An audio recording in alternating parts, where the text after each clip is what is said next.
자, 우리 회계란 무엇인가? 이렇게 얘기를 하면 누가 이제 그렇게 질문을 하면 이거 되게 어려운 얘기 같잖아요. 회계. 그러면 말 자체가 일반적으로 쓰는 말이 아니니까 되게 어렵게 생각하기 쉬운데 사실 다르게 생각하면 되게 쉽게 생각할 수도 있어요. 회계는 간단히 얘기하면 뭐냐? 주부가 가계부를 쓰는 것처럼 기업에서 가계부 같은 장부를 만든 게 회계다. 이렇게 생각하시면 돼요. 그래서 회계란 뭐냐? 간단히 말하면 기업에서 만든 가계부다. 이렇게 생각하시면 됩니다. 그래서 기업의 가계부, 이게 회계다. 그래서 가계부라는 건 뭐예요? 기업 가정의 수입 지출을 정리해 놓은 거죠. 그래서 한 가정의 수입이 얼마냐, 그래서 지출이 얼마냐, 그리고 남은 돈이 얼마냐, 이걸 정리한 게 가계부예요. 그래서 이 내용을 기업으로 바꾼 거고, 그럼 가계부를 우리가 구체적으로 정답은 어떻게 될 거냐? 예를 들어 월급이 들어왔다, 그럼 수입 적고, 그 다음에 불고기를 먹느라고 돈을 썼다, 그럼 지출 적고, 이렇게 해서 잔액이 얼마인지 요걸 매번 기록하겠죠? 요런 내용을 체계적으로 가정에서 적으면 가계부고 기업에서 적으면 회계가 되는 거예요. 그래서 가정에서 가계부를 적는 거를 회계의 정의로 맞추면 경제주체, 가정의 재산 변화를 기록하고 관리해서 정보로 만드는 것이다. 회계는 요거를 기업으로만 바꾸면 되는 거예요.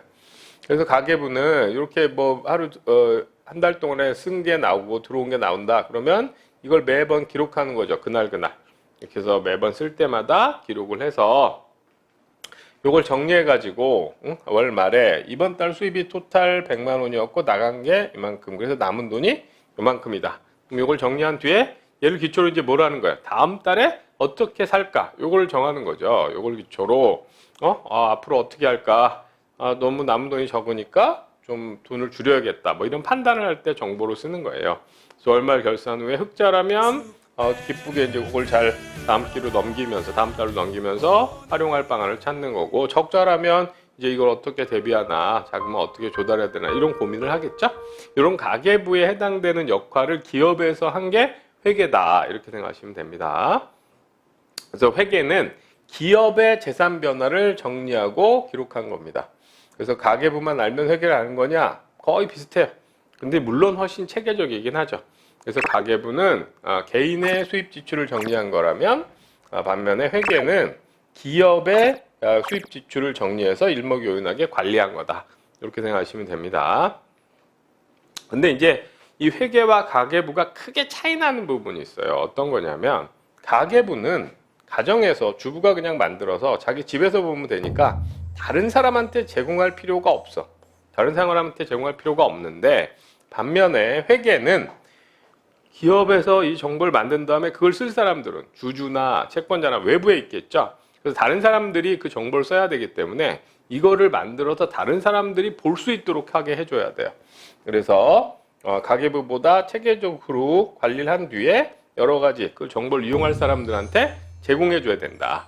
이 이해관계자가 많기 때문에 그 사람들한테 제공해야 되는 부분이 있어서 훨씬 조직적이고 체계적이고, 또 하나 중요한 거 다른 사람한테 보여주니까 보여주는 방법도 되게 잘 만들어야 되는 거죠. 가계부는 그냥 기록만 잘하면 되는데, 회계는 그걸 한 뒤에 어떻게 잘 보여줄까도 되게 중요해요. 외부에다가 제공해줘야 되니까. 그래서 그러면 이제 어떻게 정보를 만들 거냐, 어떻게 보여줄 거냐, 이거를 정하려면 그럼 얘를 누가 보냐, 이걸 생각해 봐야 되겠죠? 그럼 회계 정보를 보는 사람들은 누구냐? 기업의 다양한 이해관계자입니다. 다양한 이해관계자. 그래서 회계 정보를 누가 보느냐? 그러면 대표적으로 주주, 그 다음에 경영자, 이런 사람들이 보죠. 그래서 기업의 다양한 이해관계자들이 보게 된다. 그래서 그 대표적인 걸 한번 생각해 보면 경영자도 있고 종업원도 보겠죠? 그 다음에 정부기관, 주주, 채권자. 요게 회계에서 우리가 정보를 만들 때 활용하는 사람이라고 생각하는 부분이에요. 그래서 이 사람들이 활용하기 좋도록 정보를 정리해서 만들게 되는 겁니다.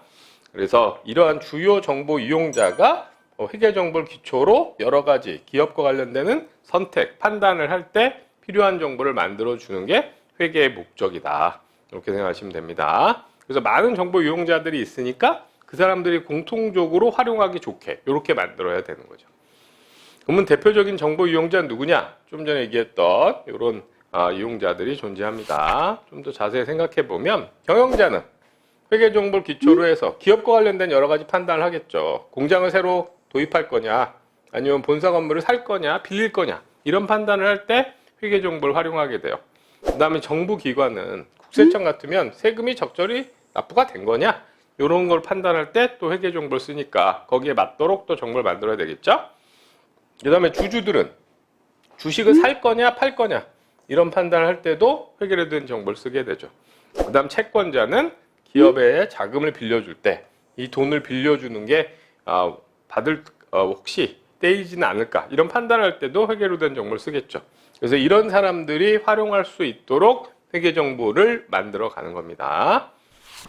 그래서 회계를 정의하면 아까 앞에 본 것처럼 기업의 재산 변화를 기록하고 관리해서 정보로 만드는 과정이에요. 근데 이 정보는 되게 다양한 사람들이 활용하게 되니까 그들이 활용하기 좋도록 만들어야 되겠죠. 그래서 요걸 좀 더 체계적으로 보면 기업에서 여러 가지 경제적 사건이 발생하면 그거가 기업의 재산 상태 어떻게 영향을 주는지 정리해서 회계 시스템은 그거가 어떻게 되는지, 경제적 영향을 어떻게 미치는지 식별하고, 그 다음에 그거를 항목별로 분류해서 기록하고, 장부에 기록하고, 그 다음에 그걸 가지고 보고서로 만들어서 볼 수 있도록 형식을 만들어서 제공해 주는 거. 요까지가 회계사 하는 역할이에요. 그래서 이제 아까 앞에 가계부라면 기록만 했으면 되는 거야. 기록만. 자기가 그냥 보면 되니까. 근데 회계는 더 있는 게 뭐냐면 여러 가지 정보 이용자에게 제공해 줘야 된다. 그래서 그 회계 정보 이용자는 누가 있다 그랬어요? 경영자, 채권자, 주주, 정부기관, 이게 대표적이죠. 그러면 이들이 여러 가지 정보를 원하니까 그들이 원하는 방식의 틀로, 그들이 요청하는 방식, 그들이 활용할 방법에 해당되는 걸로 잘 식별하고 기록하고 전달해서 보고하는 것. 이게 회계의 역할이다. 이렇게 보시면 됩니다. 이제 회계의 큰 의미, 요건 이해가 되시죠? 그래서 회계가 어떤 거다, 요 정의를 봤는데, 쉽게 생각하면 가계부인데 가계부의 차이는 뭐다? 가계부는 가정에서 주부가 자기가 보면 되지만 회계는 기업인데 그게 정보를 이용한 사람들이 외부에 있기 때문에 그들이 볼 수 있도록 체계적으로 우리가 식별하고 기록한 뒤에 하나 더 있는 거 뭐 전달하는 것까지, 보고서를 만들어주는 것까지가 포함된다. 이렇게 보시면 됩니다. 자, 회계의 정의에 대해서 같이 한번 살펴봤습니다. 뭐 그게 어렵지 않으시죠? 이런 내용들을 이제 체계적으로 우리가 쭉 공부해 가게 될 거예요.